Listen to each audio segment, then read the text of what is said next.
আসসালামু আলাইকুম ওয়া রাহমাতুল্লাহি ওয়া বারাকাতুহু। ইন্নাল হামদালিল্লাহ।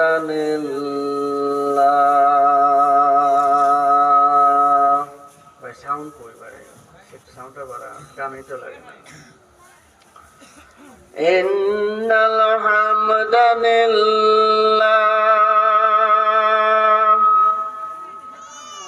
নাহমাদুহু ওয়া নাস্তাঈনুহু ওয়া নাস্তাগফিরুহু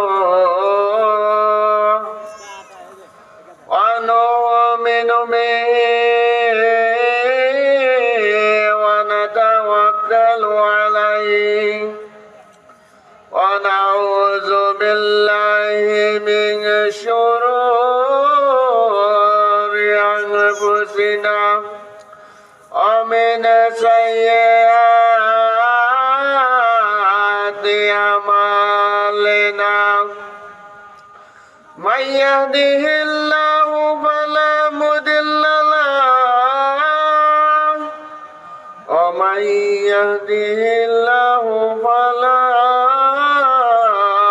হাদিয়া লাহু। ওয়া নাশহাদু আন লা ইলাহা ইল্লাল্লাহ ওয়া আশহাদু আন্না মুহাম্মাদান আবদুহু ওয়া রাসূলুহু।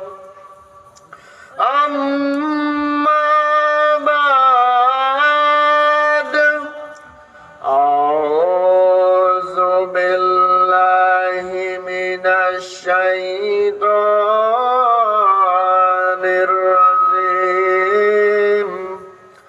বিসমিল্লাহির রহমানির রহিম। ওমা খালাকাতুল জিন্না ওয়াল ইনসা ইল্লা লিয়াবুদুন। সাদাকাল্লাহুল আযীম। আল্লাহুম্মা সাল্লি আলা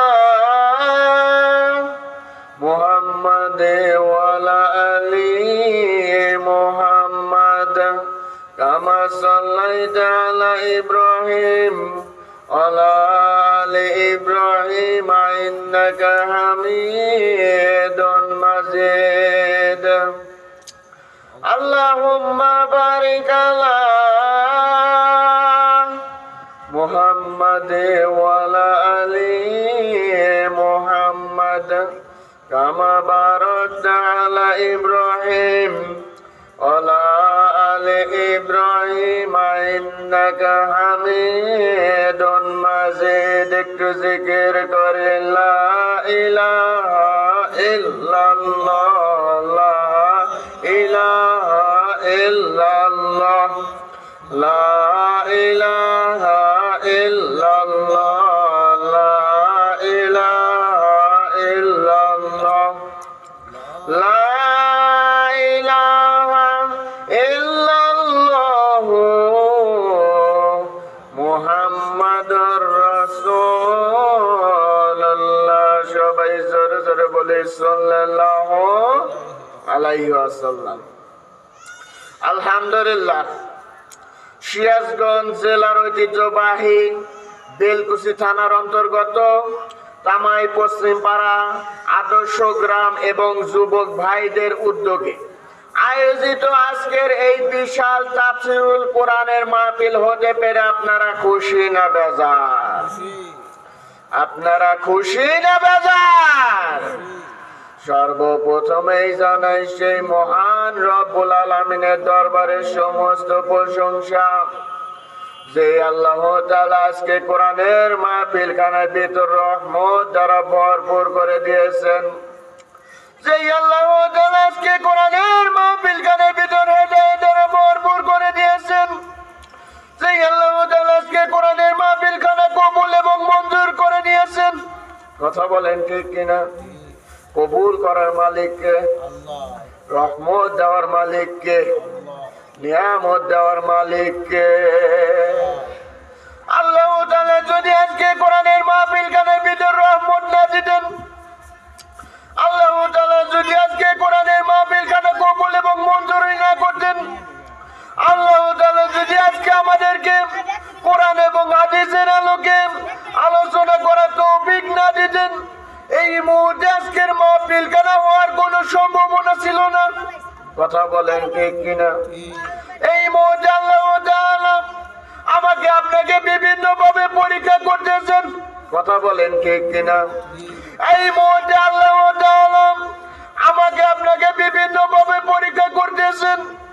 এই মুহূর্তে আল্লাহ তাআলা আমাকে আপনাকে কোরআনের মাহফিল না হয়ে যদি গান বাজনার অনুষ্ঠানের আয়োজন যদি করা হইতো, কথা বলেন ঠিক কিনা?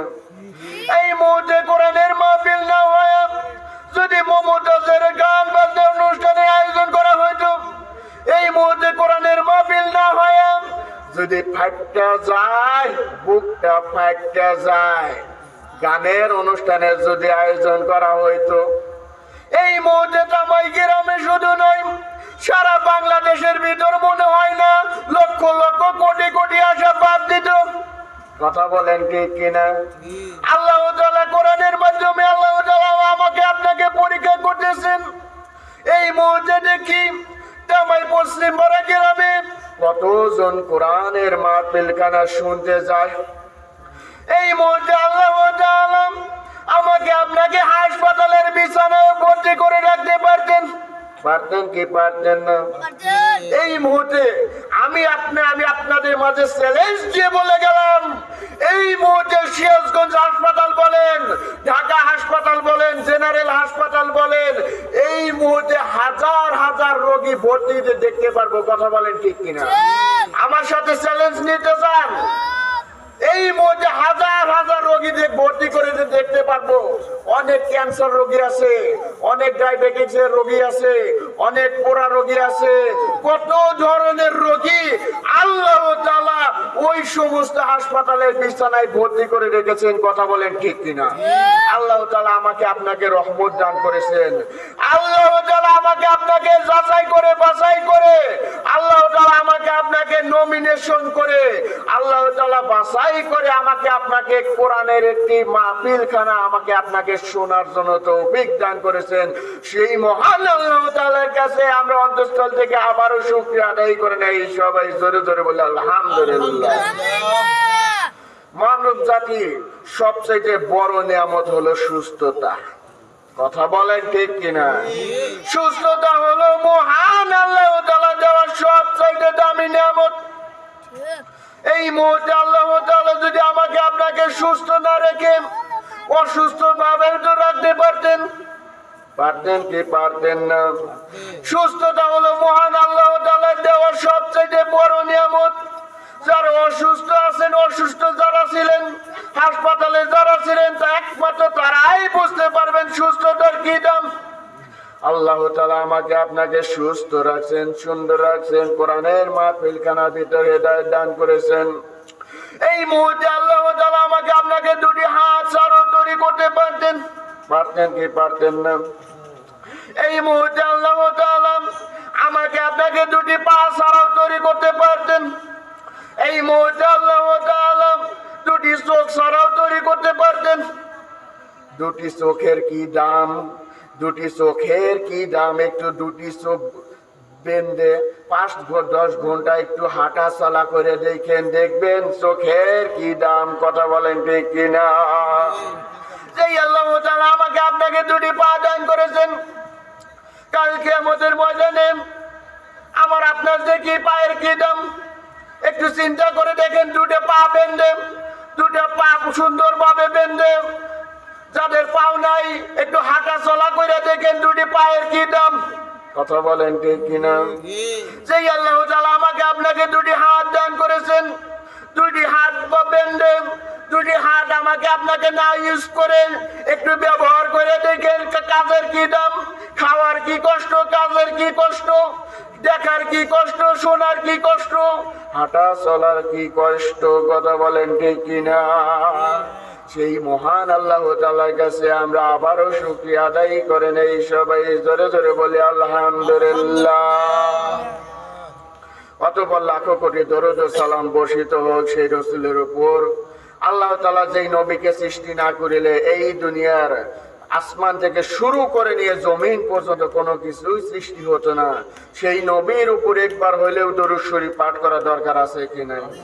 যেই নবীকে সৃষ্টি না করিলে এই দুনিয়ার আসমান থেকে শুরু করে নিয়ে জমিন পর্যন্ত আকাশ বাতাস গ্রহ নক্ষত্র চাঁদ সূর্য তারা জিন ইনসান মানব জাতি এমনকি আশরাফুল মাখলুকাত আমরাও দুনিয়ার বুকে আসতে পারতাম না। কথা বলেন ঠিক কিনা? আল্লাহ তাআলা যদি বিশ্ব নবী মায়ের নবী জনাবি মুহাম্মদ রাসূলুল্লাহ সাল্লাল্লাহু আলাইহি ওয়াসাল্লামকে যদি দুনিয়ার বুকে না পাঠাইতেন আমার আপনার আসার কোনো ক্ষমতা ছিল? সেই নবীর উপর একবার হলেও দরুদ শরীফ পাঠ করা দরকার আছে কি নাই? সেই নবীর উপর একবার দরুদ শরীফ পাঠ করেন। এই সবাই জোরে জোরে বলি সাল্লাল্লাহু আলাইহি ওয়াসাল্লাম। আমার প্রিয় সম্মানিত মুসলমান মা এবং ভাই বোনেরা, দুটি হাত দেওয়ার মালিককে আল্লাহ, দুটি পা দেওয়ার মালিককে আল্লাহ, দুটি চোখ দেওয়ার মালিককে আল্লাহ, দুটি হাত দেওয়ার মালিক আল্লাহ, দুটি চোখ দেওয়ার মালিক আল্লাহ, দুটি পা দেওয়ার মালিক আল্লাহ। এই দুটি চোখ 1000 টাকা দিয়েও কি কেনা সম্ভব? আমার প্রিয় সম্মানিত মুসলমান মা এবং ভাই বোনেরা, এই দুটি চোখ 1000 টাকা দিয়েও কেনা সম্ভব না। কথা বলেন ঠিক কিনা? আমি একদিন এক অন্ধ ভাইকে প্রশ্ন করে বললাম, রে ভাই আপনার তো দুটি চোখ নাই, আপনার কেমনটা কষ্ট হয়? এবার ওই অন্ধ ব্যক্তিটি বলতে থাকে, ভাই এই দুটি চোখের মতো কষ্ট এই পৃথিবীর বুকে আর কোথাও নাই। কথা বলেন ঠিক কিনা? এই দুটি চোখ কখনো টাকা দিয়ে কিনে পাওয়া যাবে না। এই পৃথিবীর বুকে আপনি হাজার হাজার টাকা থাকতে পারে, হাজার লক্ষ লক্ষ টাকা থাকতে পারে। এই পৃথিবীর বুকে সিরাজগঞ্জ শহরে নয় ঢাকা শহরে আপনার কোটি কোটি 10 কোটি 20 কোটি 50 কোটি 100 কোটি লক্ষ লক্ষ টাকা থাকতে পারে। আপনি ডাক্তারের সাথে পরামর্শ করে নিলেন, হে ডাক্তার সাহেব আমার দুটি চোখ যদি আপনি স্থাপন করে দিতে পারেন আপনার জন্য 10 লক্ষ টাকা বাজেট রইল, 10 কোটি টাকা বাজেট রইল। আপনি যদি আমাকে দুটি চোখ যদি লাগিয়ে দেন আমি বড়ই খুশি হব। আমি আমার 10 তলা বিল্ডিং আপনার জন্য লিখে রাখবো। সম্ভব? সম্ভব? কেউ পারছে? দুটি হাত জোড়া দিতে কেউ পারছে? পারছে কৃত্রিম হাত কৃত্রিম পাও, আসল পাও না। আসল পাও না। ঢাকা শহরে যাদের অর্ধেক হাঁটু নাই, হাঁটু যাদের অর্ধেক নাই তাদেরকে কৃত্রিম এই ছোড়া পর্যন্ত কৃত্রিম ভাবে তাদেরকে পা সংযোজন করা হয় জানি মানুষ বুঝতে না পারে। কথা বলেন ঠিক কিনা? যে আল্লাহ তাআলা আমাকে আপনাকে দুটি হাত দান করেছেন, দুটি পা দান করেছেন, দুটি চোখ দান করেছেন, কাল কিয়ামতের ময়দানে আমার আপনার হাত সাক্ষী দেবে, কাল কিয়ামতের ময়দানে আমার আপনার পা সাক্ষী দেবে, কাল কিয়ামতের ময়দানে আমার আপনার দুটি চোখ সাক্ষী দেবে। আল্লাহ তাআলা কাল কিয়ামতের ময়দানে দুটি হাতকে প্রশ্ন করে বলবেন, মানুষের অনুরূপ করে দুটি হাত পা মানুষ যেভাবে কথা বলতেছে কাল কিয়ামতের ময়দানে আল্লাহ তাআলা দুটি হাতকে প্রশ্ন করে বলবেন, ও হাত, এই হাত দ্বারা তুমি কি পরিমাণ ভালো আমল করেছো? এই হাত দ্বারা তুমি কি পরিমাণ পাপ আমল করেছো? এই হাত দ্বারা তুমি কি পরিমাণ হালাল খেয়েছো? এই হাত দ্বারা তুমি কি পরিমাণ হারাম খেয়েছো? এই হাত দ্বারা তুমি কি পরিমাণ মানুষের অন্যায় করেছো? এই হাত দ্বারা তুমি কি পরিমাণের মানুষের ভালো আমল ভালো কাজ করেছো? প্রত্যেকটি কাজের হিসাব দিয়ে কথা বলেন ঠিক কিনা? এইভাবে হাতের সঠিক ব্যবহার যদি আমি আপনি মহান আল্লাহ তাআলার কাছে দেখাইতে পারি, হাতের কারণে হাতের সঠিকভাবে ব্যবহার করার কারণে আল্লাহ তাআলা আমার আপনার ভিতর নাজাতের রাস্তা দেখে দেবেন। জোরে জোরে বলেন সুবহানাল্লাহ। এইভাবে কাল কিয়ামতের ময়দানে আমার আপনার পা সাক্ষী দেবে। আল্লাহ তাআলা পাকে প্রশ্ন করে বলবেন, ও পা, এই পা দ্বারা তুমি কি পরিমাণ ভালো আমল করেছো? এই পা দ্বারা তুমি কি পরিমাণ পাপ আমল করেছো? এই পা দ্বারা তুমি কি পরিমাণ নাচ গানের অনুষ্ঠানে গিয়েছো? এই পা দ্বারা তুমি কি পরিমাণ টেলিভিশন দেখেছো, হারাম দেখেছো? এই পা দ্বারা তুমি কি পরিমাণ মসজিদে দিকে গমন করেছো? এই পা দ্বারা তুমি কি পরিমাণ ভালো কাজ করেছো? প্রত্যেকটি কাজের হিসাব দাও। হিসাব দিতে হবে না ভাই? আমরা তো অনেকেই মনে করছি হাতের পায়ের মনে হিসাব দিতে হবে না। কথা বলেন ঠিক কিনা? এইভাবে কাল কিয়ামতের ময়দানে আমার আপনার দুটি চোখ সাক্ষী দেবে। কথা বলেন ঠিক কিনা? কাল কিয়ামতের ময়দানে আমার আপনার দুটি চোখ সাক্ষী দেবে। আল্লাহ তাআলা চোখকে প্রশ্ন করে বলবেন, রে চোখ, এই চোখ দ্বারা তুমি কি পরিমাণ ভালো আমল করেছো? এই চোখ দ্বারা তুমি কি পরিমাণ পাপ আমল করেছো? এই চোখ দ্বারা তুমি কি পরিমাণ কোরআন পড়েছো? এই চোখ দ্বারা তুমি কি পরিমাণ কোরআন পড়েছো? ও যুবক, এই চোখ দ্বারা তুমি কি পরিমাণ যুবতী নারীর দিকে তাকিয়েছো? কথা বলেন ঠিক কিনা? এই চোখ দ্বারা তুমি কি পরিমাণ ওই সমস্ত বেগানা নারীর দিকে তাকিয়েছো? চোখ কি তাকায় না? চোখ কি তাকায় না ভাই? কাল কিয়ামতের ময়দানে আল্লাহ তাআলা আমার আপনার দুটি চোখকে প্রশ্ন করে বলবেন, এই চোখ দ্বারা তুমি কি পরিমাণ ভালো আমল করেছো, খারাপ আমল করেছো, হালাল কাজ করেছো, হারাম কাজ করেছো, বেগানা নারীর দিকে তাকিয়েছো? প্রত্যেকটি কাজের হিসাব দাও। এইভাবে কাল কিয়ামতের ময়দানে দুটি হাত সাক্ষী দেবে, পা সাক্ষী দেবে, চোখ সাক্ষী দেবে, আমার অন্তর সাক্ষী দেবে। এইভাবে কাল কিয়ামতের ময়দানে কিরামান কাতিবিন ফেরেশতা যখন আমার আপনার হিসাব লিপিবদ্ধ করবেন, কিরামান কাতিবিন ফেরেশতা যখন দেখবেন আমার আপনার নেকের পরিমাণ ভারী হওয়ার কারণে, আমার আপনার ভিতর কোরআন থাকার কারণে, আমার আপনার ভিতর নামাজ থাকার কারণে, আমার আপনার ভিতর নবী সুন্নতের আমল বেশি বেশি থাকার কারণে কাল কিয়ামতের ময়দানে আল্লাহ তাআলা মিজানের পাল্লাটা যখন মাপ দিবেন, আমার আপনার যদি নেকের পাল্লা ভারী হওয়ার কারণে আল্লাহ তাআলা আমাকে আপনাকে জান্নাত দান করবেন। জোরে জোরে বলেন সুবহানাল্লাহ। কিন্তু কাল কিয়ামতের ময়দানে আমার আপনার ভিতর যদি দেখেন আল্লাহ তাআলা আমার ভিতর নামাজ নাই, আমার আপনার ভিতর কোরআন নাই, আমার আপনার ভিতর নবীর সুন্নাত নাই, সারাটা জীবন আমি অন্যায় কাজ করেছি, সারাটা জীবন আমি অন্যের ক্ষতি করেছি, সারাটা জীবন আমি হারাম খেয়েছি, সারাটা জীবন মানুষকে ঠকিয়েছি, যার কারণে আমার আপনার ভিতর মিজানের পাল্লায় যখন মিজানের পাল্লায় যখন বাম পায়ে আমল, যখন বাম পাশের আমল যখন ভারী হয়ে যাবে, আল্লাহ তাআলা আমার আপনার জন্য জাহান্নামের রাস্তা সহজ দিয়ে দিবেন। কথা বলেন ঠিক কিনা? আল্লাহর ভয় যদি থাকে, 30 পারা কোরআন নিয়ে যদি আমি আপনি যেতে পারি, কাল কিয়ামতের ময়দানে আল্লাহ তাআলা আমাকে আপনাকে জান্নাতে ঠিকানা দিবেন। কিসের ঠিকানা? জান্নাতে ঠিকানা দিবেন। কিন্তু আমার আপনার ভিতর যদি আল্লাহর ভয় না থাকে, কোরআন না থাকে, আমার আপনার ভিতর যদি নবীর সুন্নাত যদি না থাকে, ভাই কিয়ামতের ময়দানে আল্লাহ তাআলা আমার আপনার জন্য ওই মিজানের পাল্লাটা বাম হাতে দিয়ে আল্লাহ তাআলা আমাকে আপনাকে কি বলেন, বিভিন্ন ধরনের জাহান্নামের আগুনে ভোগ করে, তারপর নির্দিষ্ট জাহান্নামে থাকার পর আল্লাহ তাআলা পুনরায় আমাকে আপনাকে জান্নাত দান করবেন। জোরে জোরে বলেন সুবহানাল্লাহ। আমার প্রিয় সম্মানিত মুসলমান মা এবং ভাই বোনেরা, হাদিস শরীফে বর্ণিত হয়েছে মৃত্যুর সময় যারা কালেমা পাঠ করতে করতে মারা যাবে। কি করতে করতে মারা যাবে? মৃত্যুর সময় যারা কালেমা পাঠ করতে করতে মারা যাবে, আল্লাহ তাআলা ওই সমস্ত বান্দাদেরকে বিনা হিসাবে জান্নাত দান করবেন। জোরে জোরে বলেন সুবহানাল্লাহ।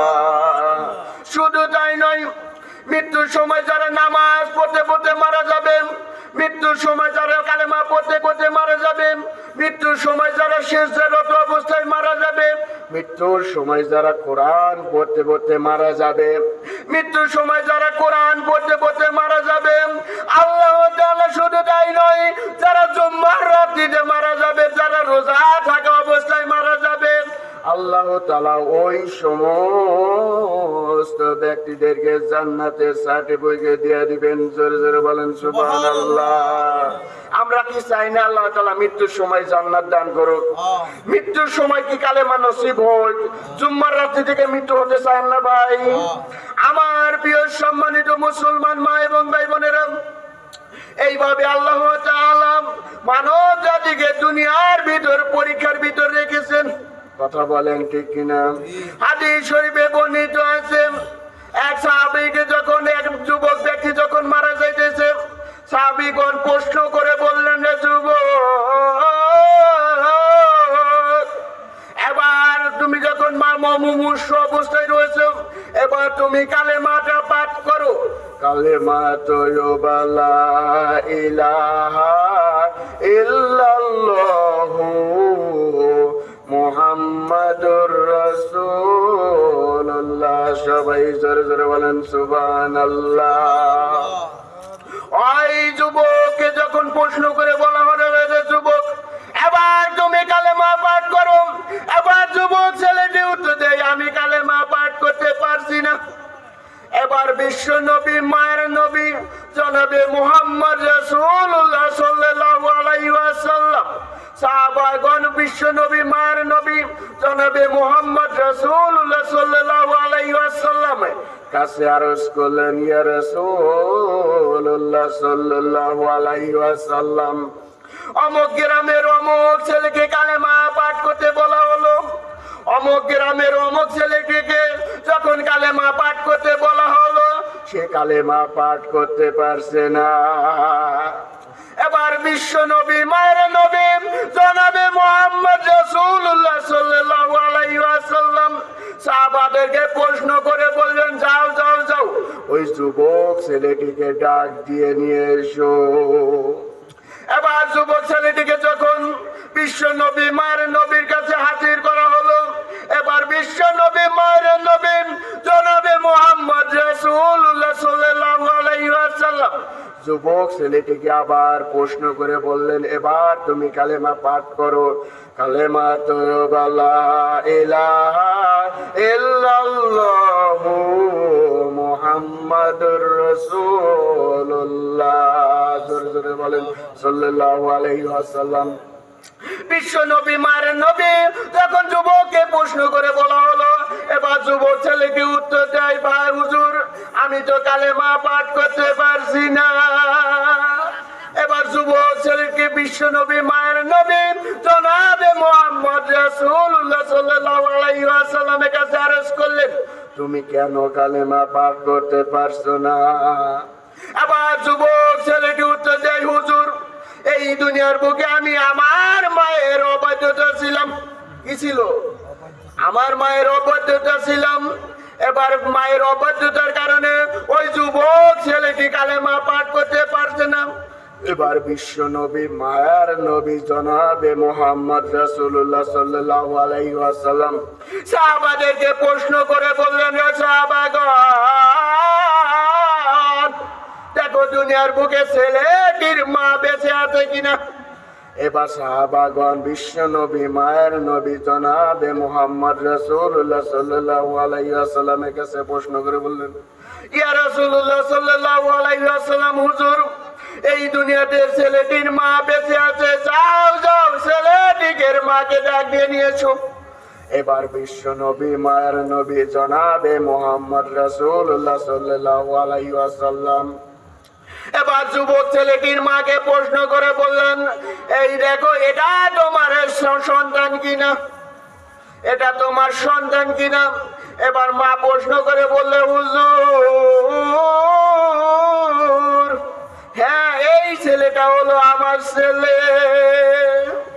এবার বিশ্ব নবী, মায়ের নবী জনাবে মুহাম্মদ রাসূলুল্লাহ সাল্লাল্লাহু আলাইহি ওয়াসাল্লাম মাকে প্রশ্ন করে বলতে থাকেন, তোমার অবাধ্যতার কারণে তোমার ছেলে তোমার জান্নাতের ভিতরে যাইতে পারছে না। তোমার অবাধ্যতার কারণে তোমার ছেলে মৃত্যুর সময় কালেমাটা পাঠ করতে পারছে না, তুমি কি চাও তোমার অবাধ্যতার কারণে তোমার ছেলে জাহান্নামের রাস্তায় যায়? কোন মা কি চায় তার সন্তান জাহান্নামীদেরকে যায়? কেউ চায়? কোন সন্তান কি চায় যে আমি জাহান্নামে যাই? এবার বিশ্ব নবী, মায়ের নবী জনাবে মুহাম্মদ রাসূলুল্লাহ সাল্লাল্লাহু আলাইহি ওয়াসাল্লামের কাছে মাকে প্রশ্ন করার সাথে সাথে মা এবার ওই বিশ্ব নবী মায়ের নবীর কাছে আরজ করলেন, হুজুর এবার আমি আমার ছেলেকে মাফ করে দিব।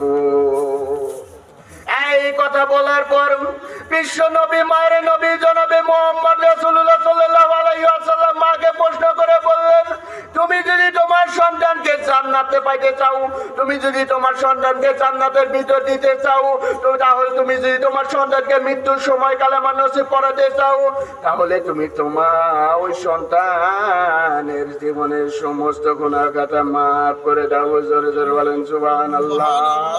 মা সন্তানকে মাফ করে দেওয়ার পর সাথে সাথে ওই যুবক ছেলেটি কালেমা পড়তে থাকে, কালেমা তয়্যিবা লা ইলাহা ইল্লাল্লাহু মুহাম্মাদুর রাসূলুল্লাহ।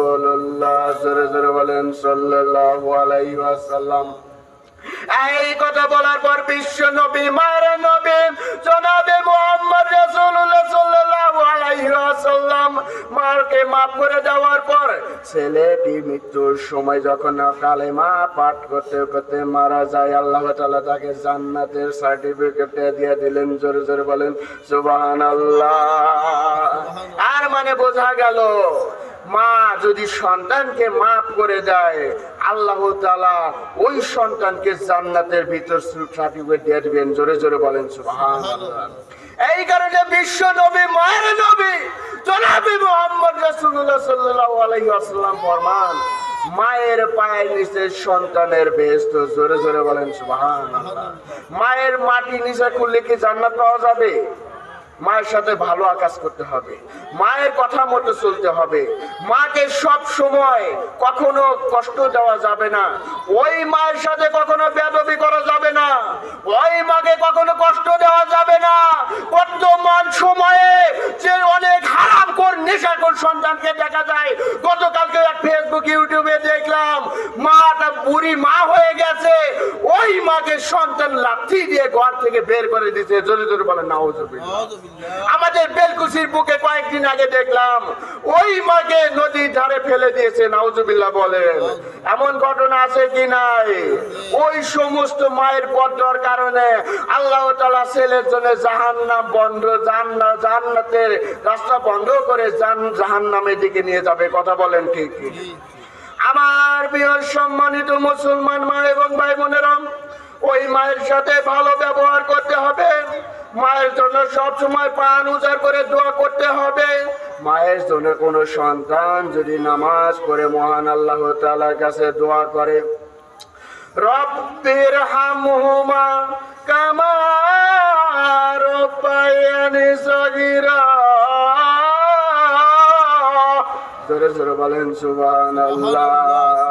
নামাজ পড়ে কিংবা ওই কবরস্থানের সামনে মোনাজাত করে কোন মা যদি মায়ের জন্য, বাবা মায়ের জন্য যদি কোন সন্তান দোয়া চায়, আল্লাহ তাআলা ওই সন্তানের দোয়া কবুল করে নিয়ে মাকেও জান্নাতে সার্টিফিকেট দিয়ে দিবেন। জোরে জোরে বলেন সুবহানাল্লাহ। আমার প্রিয় সম্মানিত মুসলমান মা এবং ভাই বোনেরা, এই মৃত্যুর ভাই কোনো গ্যারান্টি নেই। কথা বলেন ঠিক কিনা? আল্লাহ তাআলা কোরআন মাজিদে ঘোষণা করে দিলেন, কুল্লু নাফসিন যায়িকাতুল মাউত। জোরে জোরে বলেন সুবহানাল্লাহ। আল্লাহ তাআলা মানব জাতিকে ঘোষণা করিয়ে দিলেন, প্রত্যেক জিন এবং মানব জাতিকে একদিন না একদিন ওই কঠিন মৃত্যুর স্বাদ গ্রহণ করতেই হবে। কথা বলেন ঠিক কিনা?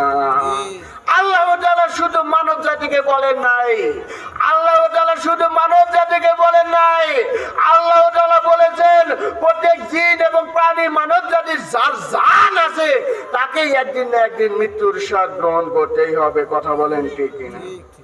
ওই মৃত্যুর ভাই কোনো গ্যারান্টি নাই রে বাজান। ওই মৃত্যুকে ভাই কেউ গ্যারান্টি দিতে পারে না। এই পৃথিবীর বুকে আপনি 1000 টাকা থাকতে পারে, 1000 কিছু থাকতে পারে, সব কিছুকে গ্যারান্টি দিতে পারেন, কিন্তু মৃত্যুকে ভাই আপনি 1 সেকেন্ডের জন্য কেউ রেহাই পেতে পারে না। কথা বলেন ঠিক কিনা? ভাই বসেন বসেন বসেন, যান না যান না যান না। পোলাবান ভাই ডিস্টার্ব করতেছে, ভাই মাহফিলের পাশে পোলাবান ডিস্টার্ব করতেছে।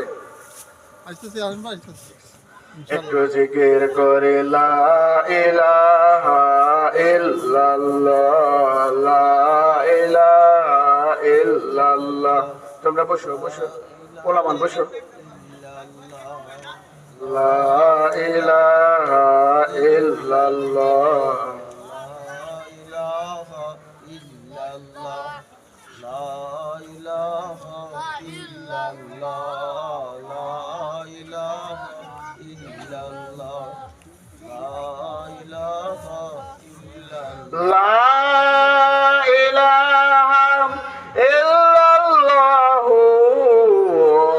মুহাম্মাদুর রাসূলুল্লাহ।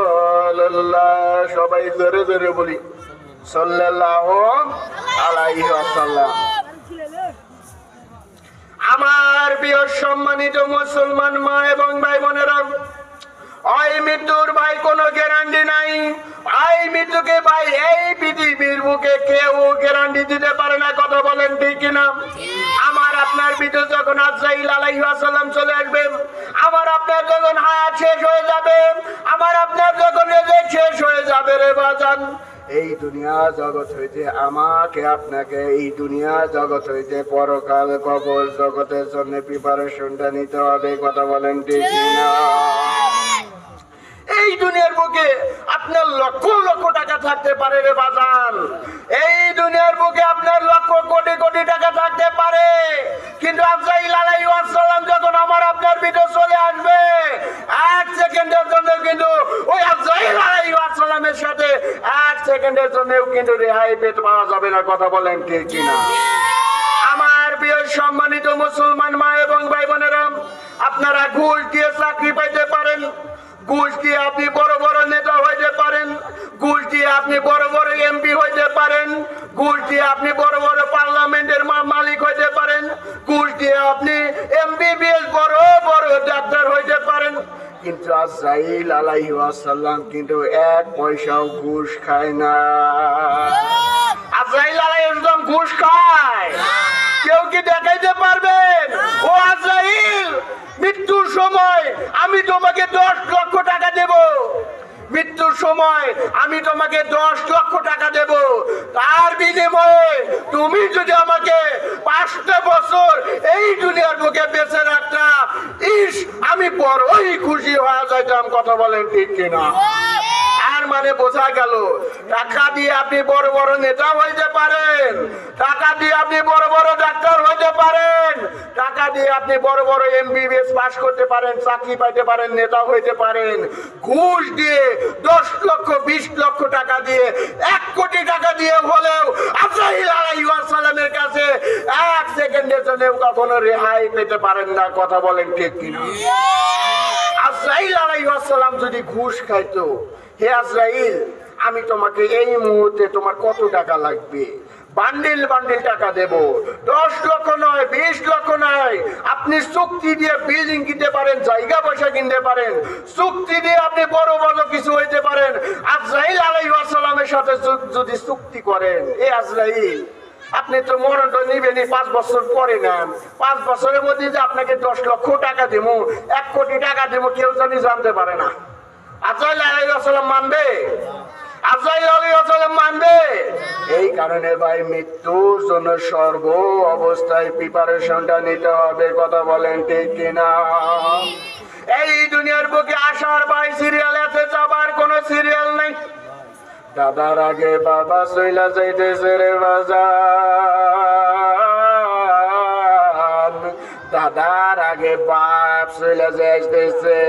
কথা বলেন ঠিক কিনা? এই দুনিয়ার বুকে প্রথমে দাদা আসে, তারপর বাবা আসে, তারপর সন্তান আসে। কথা বলেন ঠিক কিনা? কিন্তু যাওয়ার সময় এমনও মুসলমান আছে দাদা পয়সা আছে, বাপের খবর নাই। কথা বলেন ঠিক কিনা? আছে না ভাই? বাপ পয়সা আছে, সন্তান পয়সা নাই। এই কারণে মৃত্যুর জন্য সর্ব অবস্থায় প্রিপারেশনটা নিতে হবে। এই মৃত্যুর জন্য যদি আমি আপনি প্রিপারেশনটা নিতে পারি, মৃত্যুটা আমার আপনার জন্য সহজ হয়ে যাবে। আর আমি আপনি যদি মৃত্যুর জন্য প্রিপারেশনটা না নেই, আমার আপনার ভিতর যদি মৃত্যুর প্রিপারেশনটা না থাকে রে বাজান, মৃত্যুর সময় বিভিন্ন আযাব গজবের ফেরেশতা এসে আমার আপনার রূহটা নিয়ে যাবে। কথা বলেন ঠিক কিনা? হাদিস শরীফে বর্ণিত আছে, মানব জাতির প্রথম ঘাঁটি হচ্ছে কবর। কি? মানব জাতির প্রথম ঘাঁটিটা হচ্ছে কবর। এই কবরটা আল্লাহ তাআলা যার জন্য সহজ করিয়া দিবেন, আল্লাহ তাআলা তার বাকি ঘাঁটিগুলোকে অত্যন্ত সহজ করে দিবেন। জোরে জোরে বলেন সুবহানাল্লাহ। এই কবর জগৎটা আল্লাহ তাআলা যার জন্য সহজ করে দিবেন, এই কবর জগৎটা আল্লাহ তাআলা যার জন্য সহজ করে দিবেন, আল্লাহ তাআলা তার বাকি ঘাঁটিগুলোকে সহজ করে দিবেন। জোরে জোরে বলেন সুবহানাল্লাহ। কিন্তু এই কবর জগতেই যদি আমি আপনি আটকে যাই ভাই, এই কবর জগতেই যদি আমি আপনি আটকে যাই, তাহলে কিন্তু ভাই আমার আপনার বাকি ঘাটিগুলো অত্যন্ত কষ্টকর হয়ে যায়। কথা বলেন ঠিক কিনা? একটা এক্সাম্পল দেই ভাই, এই যুবক একটা এক্সাম্পল দেই ভাই। আমরা যারা চাকরি পরীক্ষা দেই, আমরা যারা বিসিএস পাস করেছি, আমরা যারা এমবিবিএস মাস্টার্স কমপ্লিট করেছি, মাস্টার্স লেখাপড়া কমপ্লিট করেছি, আমরা যারা চাকরি পরীক্ষা দেই, চাকরি পরীক্ষায় সর্বপ্রথম কি বলেন 30টা 50 200 মার্কের ভিতর 9 ব্যক্তিক পরীক্ষা দেওয়া লাগে। কথা বলেন ঠিক কিনা? 200 মার্কের ভিতর 9 ব্যক্তিক পরীক্ষা দেওয়া লাগে। তারপর 200 মার্কের ভিতর 9 ব্যক্তিক পরীক্ষায় যদি আমি আপনি পাস করি, তারপর পিলি দেওয়া লাগে, তারপর ভাইবা দেওয়া লাগে, তারপর সরাসরি সাক্ষাতের মাধ্যমে, তারপর চূড়ান্ত পর্যায়ে একজন বিসিএস নির্বাচিত হয়। কথা বলেন ঠিক কিনা? কিন্তু ভাই আমি আপনি যদি ওই বিসিএস পরীক্ষায় প্রথম 9 ব্যক্তিক পরীক্ষায় যদি আমি আপনি ফেল করি, তাহলে কি আমার আপনার বাকি পরীক্ষা দেওয়া লাগে? আমার আপনার বাকি পরীক্ষা দেওয়া লাগে? দেওয়া লাগে না। এই কারণে ভাই মানব জাতির প্রথম ঘাঁটিটা হচ্ছে কবর। এই কবরটা আল্লাহ তাআলা যার জন্য সহজ করিয়া দিবেন, আল্লাহ তাআলা তার বাকি ঘাঁটিগুলোকে সহজ করে দিবেন। এই কারণে ভাই কবর জগতের জন্য আমাদের অলওয়েজ প্রিপারেশনটা নিতে হবে। কবর জগতের প্রিপারেশনটা যদি আমি আপনি নিয়ে যেতে পারি, অথচ বর্তমান সমাজে মানব জাতিকে দেখা যায় মানুষ প্রিপারেশন নেয় বিঘা বিঘা সম্পত্তি কেনা। কথা বলেন ঠিক কিনা? বর্তমান সময়ে মানুষ চিন্তা করে কয়তলা 10 তলা বিল্ডিং বানানো যায়। মানব জাতি চিন্তা করে কিভাবে 1 বিঘা সম্পত্তি কিনা যায়, কিভাবে ওই ব্যাংক ব্যালেন্সের ভিতর লক্ষ লক্ষ টাকা জমানো যায়। কথা বলেন ঠিক কিনা? অথচ আজ পর্যন্ত কোন মুসলমান ভাইদেরকে দেখা যায় না মসজিদের সাথে সম্পর্ক রাখতে, কোরআনের সাথে সম্পর্ক রাখতে, নামাজের সাথে সম্পর্ক রাখতে। কথা বলেন ঠিক কিনা? এই কারণে ভাই আমি সমস্ত যুবক ভাইদেরকে প্রশ্ন করে বলতে চাই, রে যুবক, সমস্ত যুবক ভাইদেরকে প্রশ্ন করে বলতে চাই, আজ থেকে তোমরা নামাজ মুখী হয়ে যাও রে যুবক।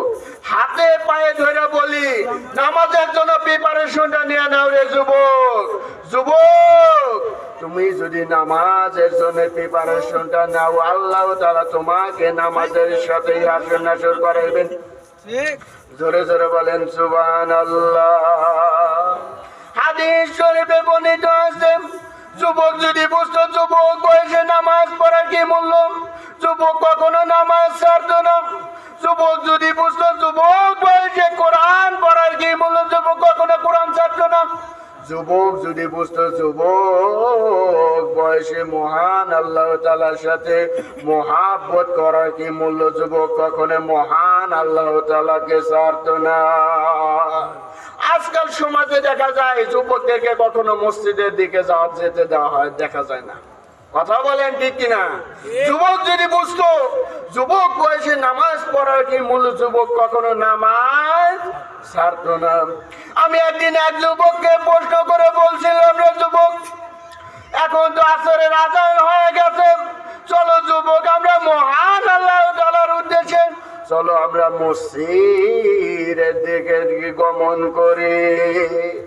এবার যুবক ছেলেটি উত্তর দেয়, রে ভাই আমার প্যান্টটা খারাপ হয়ে গেছে। নাউজুবিল্লাহ বলেন।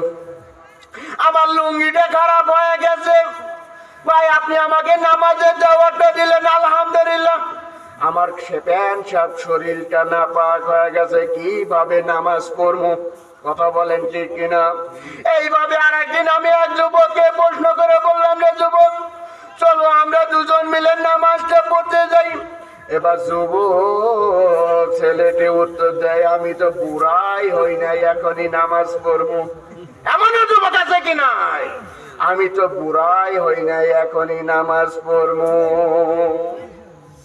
এবার যুবক ছেলেটিকে প্রশ্ন করে বললাম, রে যুবক এই মুহূর্তে যদি আজরাইল আলাইহিস সালাম তোমার মাঝে হাজির হয়ে যায়, এই মুহূর্তে মৃত্যুটা যদি তোমার মাঝে হাজির হয়ে যায়, এই মুহূর্তে তোমার মাঝে যদি মহান আল্লাহ তাআলার দেওয়া মৃত্যুটা যদি তোমার মাঝে এসে যায়, তুমি কি মহান আল্লাহ তাআলার কাছে জবাব দিবা, আমার তো লুঙ্গিটা খারাপ হয়ে গেছে, নামাজ পড়ার সময় পাই না?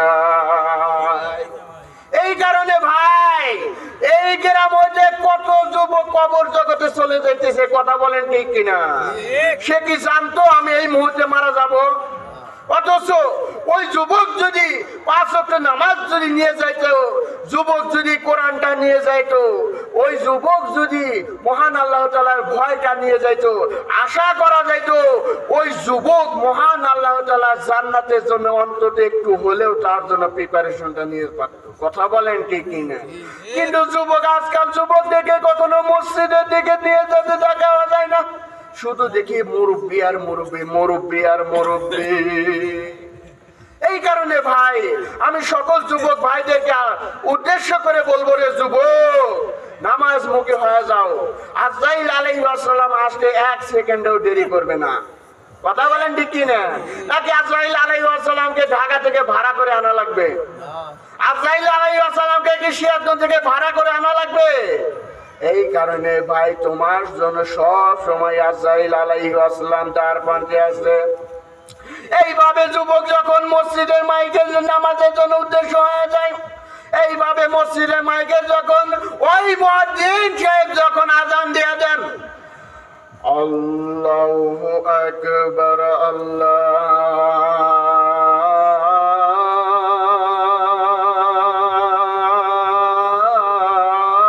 আল্লাহু আকবার, এইভাবে মুয়াজ্জিন সাহেব যখন মসজিদের মাইকে আযান দিয়ে দেন, এবার যদি কোনো মা বোনেরা চিন্তা করতে থাকে মসজিদে মাইকে আযান হয়ে গেছে, এই মুহূর্তে আমাকে নামাজের জন্য প্রিপারেশনটা নিতে হবে, তাহলে বুঝবেন আপনার অন্তরটা হলো পরিষ্কার। কথা বলেন ঠিক কিনা? কিন্তু মুয়াজ্জিন সাহেব যখন মসজিদের মাইকে আযান দিয়ে দেন, ওই মুহূর্তে যদি চিন্তা করেন দূর কিসের নামাজ, কিসের নামাজ পড়তে হবে, তখন আপনার বুঝতে হবে আপনার ঈমানটা হলো দুর্বল। কথা বলেন ঠিক কিনা? ওই দুর্বল ঈমানে কখনো আল্লাহর জান্নাত পাওয়া যাবে না। কথা বলেন ঠিক কিনা? দুর্বল ঈমান নিয়ে কখনো জান্নাত পাওয়া যাবে। এই কারণে জান্নাত পাইতে হলে কি করতে হবে? মহান আল্লাহ তাআলা দেওয়া 30টা পারা কোরআন মহান আল্লাহ তাআলা আমাকে আপনাকে অনুসরণ করতে হবে। 5 ওয়াক্ত নামাজ জামাতের সাথে পড়তে হবে, মহান আল্লাহ তাআলা দেওয়া অনুসরণ করতে হবে। নাকি বেশি বেশি ঘুষ খাইলে নামাজ জান্নাত পাওয়া যাবে? বেশি বেশি ঘুষ খাইলে জান্নাত পাওয়া যাবে? বেশি বেশি সুদ খাইলে জান্নাত পাওয়া যাবে? বেশি বেশি হারাম খাইলে জান্নাত পাওয়া যাবে? বেশি বেশি মানুষের ক্ষতি করলে জান্নাত পাওয়া যাবে? এই কারণে ভাই আমি আপনাদের সবাইকে দাওয়াত দিয়ে গেলাম, কিভাবে বুঝবেন আপনার ঈমানটা দুর্বল? এই মুহূর্তে যদি চিন্তা করেন মসজিদের মাইকে যখন মুয়াজ্জিন সাহেব আযান দিয়ে দেন, যদি নামাজের প্রিপারেশনটা নেন তাহলে বুঝবেন আপনার ইমানটা তাজা। তাজা ইমান নিয়ে মহান আল্লাহ তাআলা আমাকে আপনাকে জান্নাত দান করবেন। দুর্বল ইমান নিয়ে কখনো মহান আল্লাহ তাআলা দেওয়া জান্নাত পাওয়া যাবে না। আমার প্রিয় সম্মানিত মুসলমান মা এবং ভাই বোনেরা, কিভাবে বুঝবেন দুর্বল ইমান দিয়ে কখনো জান্নাত পাওয়া যাবে না? আমরা যারা বিভিন্ন ধরনের ঘর বাড়ি বানাই, ধরেন একটা গাড়ি বানাইছে, একটা ভ্যান গাড়ি বানাইছে, আপনি ভ্যান গাড়ি বানানোর জন্য বিভিন্ন ধরনের যন্ত্র ব্যবহার করা লাগে, কাঠ লাগে, লোহা লাগে, লোহা বাছাই করার জন্য বিভিন্ন ধরনের মেশিন লাগে। কথা বলেন ঠিক কিনা? মেশিন ছাড়া কিন্তু কাঠ কাটা যায় না। কথা বলেন ঠিক কিনা? মেশিন ছাড়া কাঠ কাটা যায়। আবার নাট বল্টু যখন টাইট দিবেন, কোন লোহার রেনেস প্লাস ছাড়া কি, মার্তুল ছাড়া কি লোহা টাইট দেওয়া যায়? আগুন ছাড়া কি লোহা পাকা করা যায়? তেমনি ভাবে আপনি যদি ওই গাড়িটা যদি নাট বল্টু যদি হাত দিয়ে টাইট দেন, তাহলে কি কিভাবে চালানো যাবে? আর যদি ওই গাড়িটা যদি আপনি প্লাস রেনেস বল্টু মার্চু দিয়ে যদি আপনি যদি টাইট দিয়ে চালান, কোনটা ভালো চলবে? কোনটা দিয়ে ভালো চলবে? নিশ্চয় অবশ্যই প্লাস রেনেস ব্যবহারকারী জিনিস দিয়েই কিন্তু ভালো চলবে। কথা বলেন ঠিক কিনা? হাত দিয়ে নাট টাইট দিয়ে কি কখনো ওই গাড়ি চলবে? কত কিলো যাবে? 1 মিনিট। কিন্তু আপনি যদি প্লাস রেনেস ব্যবহার করেন, ওই যত টাইট দিবেন তত গাড়িটা অত শক্তিশালী হবে। কথা বলেন ঠিক কিনা? এর মানে বোঝা গেল মহান আল্লাহ তাআলার জান্নাত পাইতে হলে সর্বপ্রথম আমার আপনার ঈমানটা তাজা করা দরকার। কথা বলেন ঠিক কিনা? মহান আল্লাহ তাআলার জান্নাত কেন যদি পাইতে চাই, আমার আপনার অন্তরটা তাজা করা দরকার। আমার আপনার অন্তরটা খাঁটি ঈমান করা দরকার।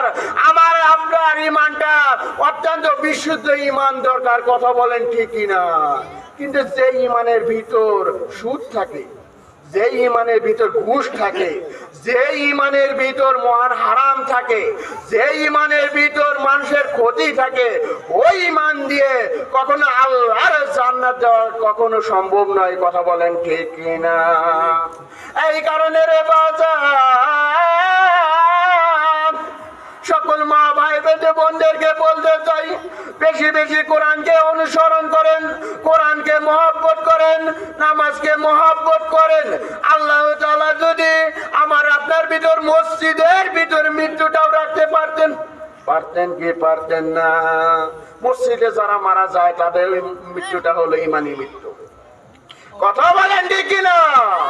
মসজিদে যারা মারা যায়, নামাজ পড়তে পড়তে যারা মারা যায়, কালেমা পড়তে পড়তে যারা মারা যায়, মহান আল্লাহ তাআলার রাস্তায় যারা মারা যায়, রোজা দিনে যারা মারা যায়, জুম্মার দিনে যারা আল্লাহ তাআলার রাস্তায় মারা যায়, আল্লাহ তাআলা ওই সমস্ত মৃত্যুকে আশা করা যায় আল্লাহ তাআলা জান্নাতি মৃত্যু হিসাবে দান করেছেন। জোরে জোরে বলেন সুবহানাল্লাহ। আর যদি এমনও মৃত্যু দেখেন মদ খেয়ে মারা গেছে, কথা বলেন ঠিক কিনা? এমনও মৃত্যু নাই ভাই গাঁজা খায় মারা গেছে, এমনও মৃত্যু নাই ভাই কোপাকুপি করে মারা গেছে, এমনও মৃত্যু নাই ভাই বন্ধুর হাতে বন্ধু খুন।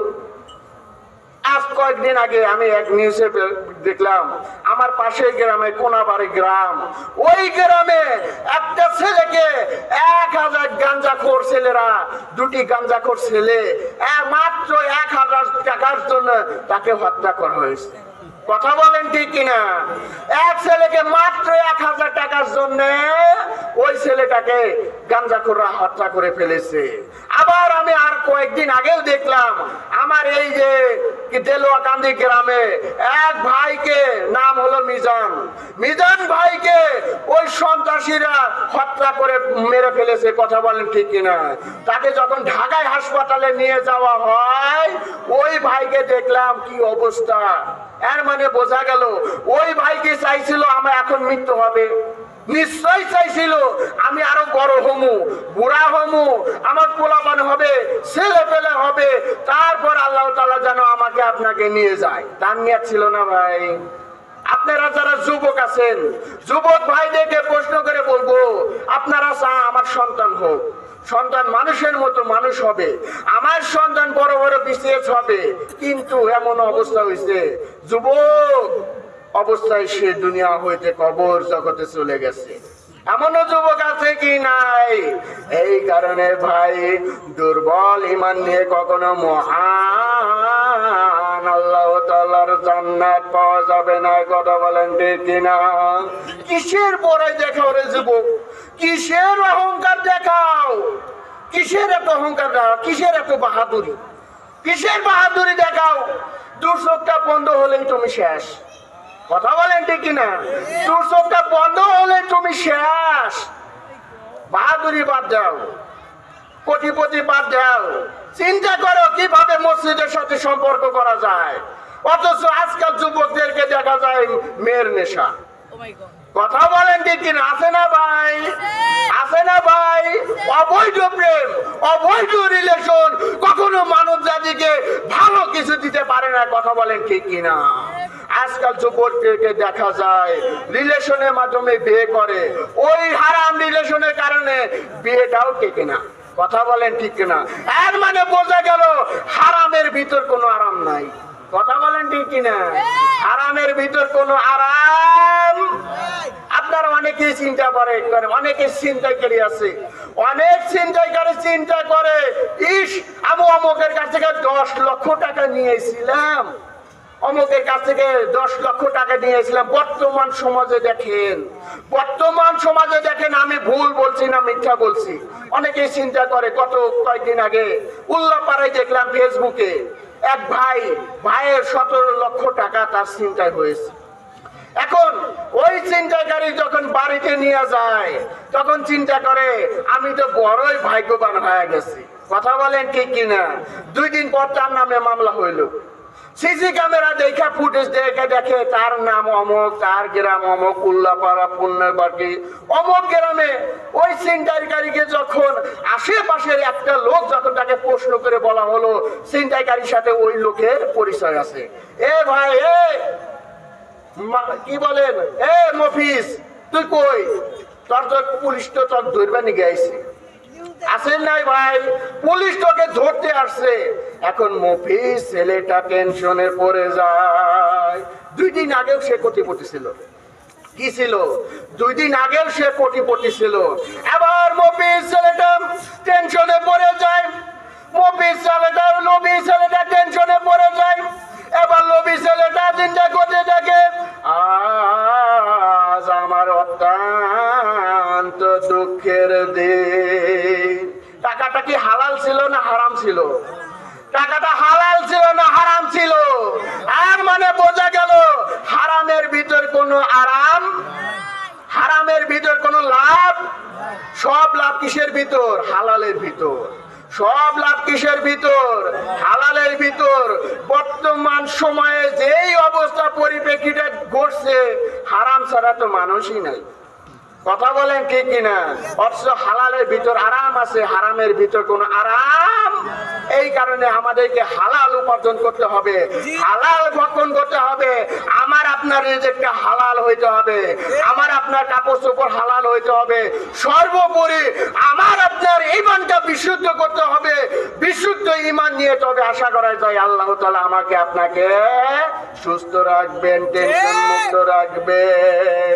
বলতেছিলাম হারাম প্রেম নিয়ে কখনো মহান আল্লাহ তাআলা হারাম প্রেমের ভিতর আরাম নাই।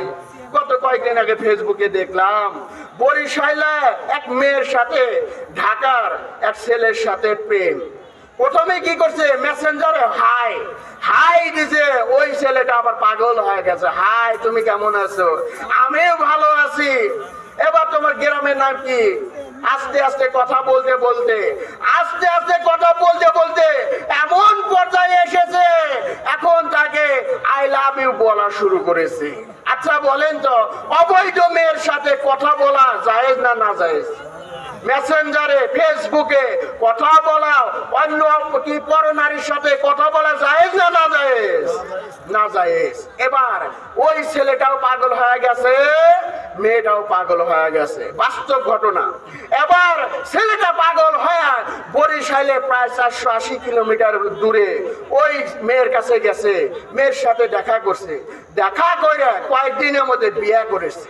আচ্ছা বলেন তো, ওই বিয়েটা করছে ভালো কথা, বিয়েটার ভিতর কি আরাম থাকবে? বিয়েটার ভিতর আরাম থাকবে? হারামের ভিতর আরাম আছে? প্রেমের বিয়ে কখনো টেকে?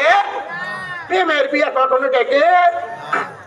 এবার ওই যুবক ছেলেটিকে যখন মেয়েরা বিয়ার প্রস্তাব দিছে, বিয়ে করছে, বিয়ে করার কয়েকদিন যেতে না যেতেই এবার এমন পরিবেশটা তৈরি হয়েছে, ওই ছেলেটা মেয়েকে হত্যা করে বিভিন্ন আস্তে আস্তে মেয়ের সাথে ছেলের সাথে দ্বন্দ্ব, মেয়ের সাথে কি ছেলের সাথে মারামারি, হানাহানি, কাটাকাটি, অবশেষে ছেলেটা ওই মেয়েকে ডিভোর্স দিয়ে কিংবা হত্যা করে ছেলেটা পালিয়ে গেছে। এর মানে বোঝা গেল হারামের ভিতর কোনো আরাম। এই কারণে ভাই আমি আপনাদের সবাইকে আরজ করব, আপনারা মহান আল্লাহ তাআলার জন্য নামাজ পড়েন, হারাম প্রেম বাদ দিয়ে দেন। প্রেম যদি করতে হয় কার সাথে করব? প্রেম যদি করতে হয় কোরআনের সাথেই প্রেম করব। বন্ধু যদি বানাইতে হয় এই কোরআনকেই বন্ধু বানানো লাগবে। কথা বলেন ঠিক কিনা? এই কোরআনের বন্ধুই হলো আমার আপনার আসল বন্ধু। কথা বলেন ঠিক কিনা? যারা বলেন কোরআনের সাথে প্রেম করা যায় না, যারা বলেন কোরআনকে ভালোবাসা যায় না, তারা কিন্তু বড় অদ্ভুত হয়ে গেছেন। কথা বলেন ঠিক কিনা? বন্ধু যদি বানাইতে হয় কোরআনকেই বন্ধু বানানো লাগবে। প্রেম যদি করতে হয় কোরআনের সাথে প্রেম করতে হবে। মহান আল্লাহ তাআলা দেওয়া মহব্বত যদি করতে হয় কোরআনের সাথে মহব্বত করতে হবে। এই কোরআনের বন্ধু হলো আমার আপনার আসল বন্ধু। জোরে জোরে বলেন সুবহানাল্লাহ। আপনার কোরআনকে বন্ধু বানাইতে চান তো ইনশাআল্লাহ? আপনারা কোরআনকে বন্ধু বানাতে চান তো ইনশাআল্লাহ? আপনারা কারা কারা কোরআনকে বন্ধু বানাইতে চান দু হাত তুলে দেখান তো, দেখান দেখান। লিল্লাহি তাকবীর, লিল্লাহি তাকবীর। কোরআন আছে যেখানে, কোরআন আছে যেখানে, কোরআন নাই যেখানে, কোরআন নাই যেখানে, গান বাজনা যেখানে, গান বাজনা যেখানে,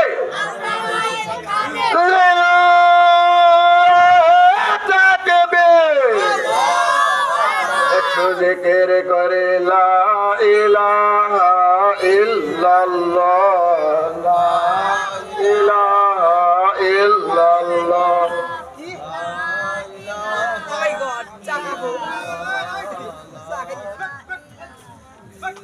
লা ইলাহা ইল্লাল্লাহ মুহাম্মাদুর রাসূলুল্লাহ। সবাই জোরে জোরে বলে সাল্লাল্লাহু আলাইহি ওয়াসাল্লাম। লিল্লাহি তাকবীর, লিল্লাহি তাকবীর। সভাপতি সাহেবের আগমন, সভাপতি সাহেবের আগমন তামাই গ্রামবাসীর পক্ষ থেকে, তামাই গ্রামবাসীর পক্ষ থেকে লিল্লাহি তাকবীর। আমার প্রিয় সম্মানিত মুসলমান মা এবং ভাই বোনেরা রে, হাদিস শরীফে বর্ণিত আছে, আমার প্রিয় সম্মানিত মুসলমান মা এবং ভাই বোনেরা, কাল কিয়ামতের ময়দানে, হাসরের ময়দানে একটি মাত্র নেকির কারণে বান্দা জান্নাতে যেতে পারবে না। কয়টি নেকি? একটি মাত্র নেকির কারণে বান্দা জান্নাতের ভিতরে যাইতে পারবে না। কত একটি মাত্র নেকির কারণে বান্দা জান্নাতের ভিতর যাইতে পারবে না। হাদিস শরীফে বর্ণিত আছে, একটি মাত্র নেকির কারণে কাল কিয়ামতের ময়দানে বান্দারা জান্নাতের ভিতর যাইতে পারবে না। কাল কিয়ামতের ময়দানে প্রত্যেক মানব জাতি ইয়া রাব্বি নাফসি নাফসি বলতে থাকবে। কাল কিয়ামতের ময়দানে প্রত্যেক মানব জাতি ইয়া রাব্বি রাব্বি নাফসি নাফসি বলতে থাকবে। আল্লাহ আমাকে বাঁচাও, আল্লাহ আমাকে বাঁচাও। ওই হাসরের মাঠে আল্লাহ আমাকে বাঁচাও। ওই হাসরের ময়দানে ভাই ভাইকে চিনবে না, হাসরের মাঠে বাবা বাবাকে চিনবে না, হাসরের মাঠে ভাই ভাইকে চিনবে না, দাদা দাদিকে চিনবে না, হাসরের মাঠে চাচা চাচিকে চিনবে না, নানা নানিকে চিনবে না। কথা বলেন ঠিক কিনা? এই দুনিয়ার বুকে আমার আপনার কত ধরনের আত্মীয় স্বজন, কথা বলেন ঠিক কিনা? এই দুনিয়ার বুকে আমার আপনার কত আত্মীয় স্বজন, দাদা দাদি নানা নানি চাচা চাচি আত্মীয় স্বজন ফুফু, কথা বলেন ঠিক কিনা? হাসরের ময়দানে আমার আপনার হাবা কেউ কাউকে চিনবে না। এইভাবে আল্লাহ তাআলা এইভাবে একটি মাত্র নেকির কারণে তখন ভাই জান্নাতের ভিতর যাইতে পারবে না। এইভাবে ভাই মহান আল্লাহ তাআলার কাছে আরজ করবে। এবার ভাই মহান আল্লাহ তাআলার কাছে আরজ করবে, একটি মাত্র তুমি যদি আমাকে নেকি দাও আল্লাহ, আপনি আমাকে একটি বারের জন্য সুযোগ দেন, দেখি একটি মাত্র নেকি আনতে পারে কিনা। এবার আল্লাহ তাআলা ভাইকে প্রশ্ন করার সাথে সাথে মহান আল্লাহ তাআলা ভাই ওই আরেক ভাইকে প্রশ্ন করে বলবেন, তুমি ভাই একটি মাত্র নেকি যদি আমাকে দান করো আমি জান্নাতের ভিতর যাইতে পারবো। কিন্তু ভাই বলতে থাকে, একে তোর ভাই? এই দুনিয়ার বুকে আমার কোনো ভাই ছিল না, আমার কোনো কেউ ছিল না, মা ছিল না, বাবা ছিল না। এভাবে ভাই ভাইকে তাড়িয়ে দেবে। কথা বলেন ঠিক কিনা? এইভাবে আল্লাহ তাআলা বাবাকে প্রশ্ন করে বলবেন, বাবা তুমি একটি মাত্র নেকির কারণে জান্নাতের ভিতর যাইতে পারছো না। এবার বাবা মহান আল্লাহ তাআলার কাছে আরজ করবে, আমাকে একবার সুযোগ দেন, দেখি একটি মাত্র নেকি আনতে পারি কিনা। এবার বাবা এই কথা বলার পর বাবা মহান আল্লাহ তাআলার কাছে বলবে, এইভাবে আত্মীয় স্বজনের কাছে ঘুরবে, কোন আত্মীয় স্বজন তাকে জান্নাতে একটি মাত্র নেকি দেবে না। এবার বলতে থাকে, কে তোর বাবা, কে তোর ভাই, কে তোর আত্মীয় স্বজন? এইভাবে মহান আল্লাহ তাআলার কাছে ভাই ভাইকে তাড়িয়ে দেবে, চাচা চাচিকে তাড়িয়ে দেবে, মহান আল্লাহ তাআলা এইভাবে সবাইকে তাড়িয়ে দেবে। এর মানে বোঝা গেল হাসরের ময়দানে ভাই ভাইকে চিনবে না। এই ভাই এই হাসরের ময়দানে ভাই ভাইকে চিনবে না, চাচা চাচিকে চিনবে না, নানা নানিরকে চিনবে না। কথা বলেন ঠিক কিনা?